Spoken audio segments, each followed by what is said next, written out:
La satisfaction de Dieu s'étend à tous ceux qui sont en Christ. Tout ce qui ne peut pas être glorifié doit être enterré. Cela doit être mis hors de la vue de Dieu. C'est une loi établie une fois pour toutes. Il faut considérer les deux aspects, les deux domaines, du côté de la mort dans le Jourdain et du côté de la vie au-delà du Jourdain, lorsque Jésus fut baptisé. Pour que la gloire de Dieu soit manifestée dans nos vies, cette gloire exige que nous reconnaissions non seulement qu'en Christ, notre être injuste fut enseveli, mais qu'il a enseveli aussi toute possibilité qu'en nous-mêmes, il y a un jour quelque chose de juste. Vous êtes prêts à laisser enterrer votre pauvre moi, malheureux et misérable, mais vous n'êtes pas toujours prêt à saisir et à enterrer la capacité supposée de votre être à vouloir se justifier. Vous tournez encore autour de ce misérable cadavre, espérant qu'il produise une certaine vie. La seule chose à faire, c'est de le mettre là où Dieu l'a mis, de l'enterrer.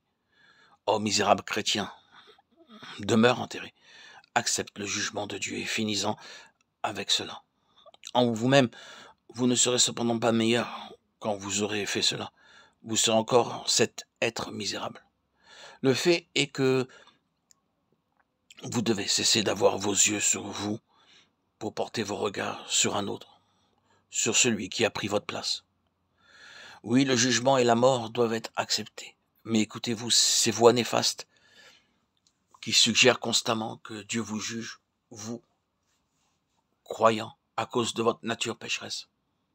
C'est ainsi que les difficultés, les épreuves, les étranges expériences au cours de votre vie vous sont présentées. Et il est extraordinaire de voir quelle sensation le diable peut faire éprouver à des croyants pour leur faire croire ou ressentir que Dieu les a délaissés.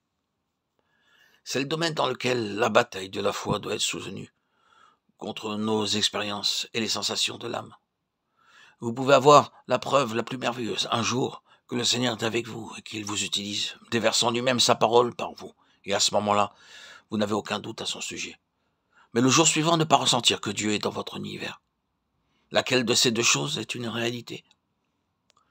Est-ce que votre état conscient antérieur était seulement imaginaire, un peu d'hystérie, ou était-ce un fait? Est-ce que votre sensation du jour suivant était la réalité?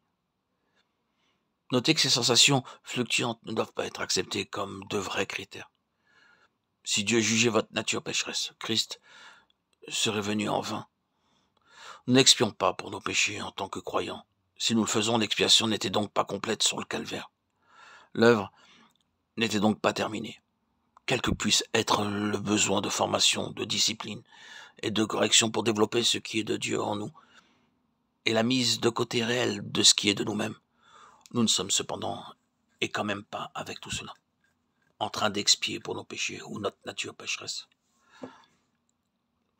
Ce fut fait quand un homme nous rassembla tous en lui-même, succomba sous les flots de la colère de Dieu. C'est cela l'évangile pour les croyants. C'est l'évangile de la gloire du Dieu satisfait. Si vous voyez quelqu'un qui revient constamment à sa nature pécheresse, cette personne passe forcément par des temps difficiles, et vous devez l'aider et être patient et compatissant envers elle, comprenant qu'il peut y avoir un certain arrière-plan pour expliquer cela. Cependant, si vous trouvez un croyant qui constamment, durant des mois ou des années, retourne à cela et remet en cause l'expiation, mettez juste l'accent sur ce qu'ils font.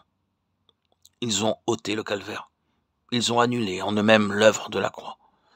Ils ont pris la place de l'agneau de Dieu en essayant d'expier pour leurs propres péchés. Est-ce que vous êtes capable d'agir ainsi? À Dieu ne plaise. Oh, combien de terribles problèmes sont liés au fait que l'accusateur des frères trouve un accès dans l'esprit des enfants de Dieu.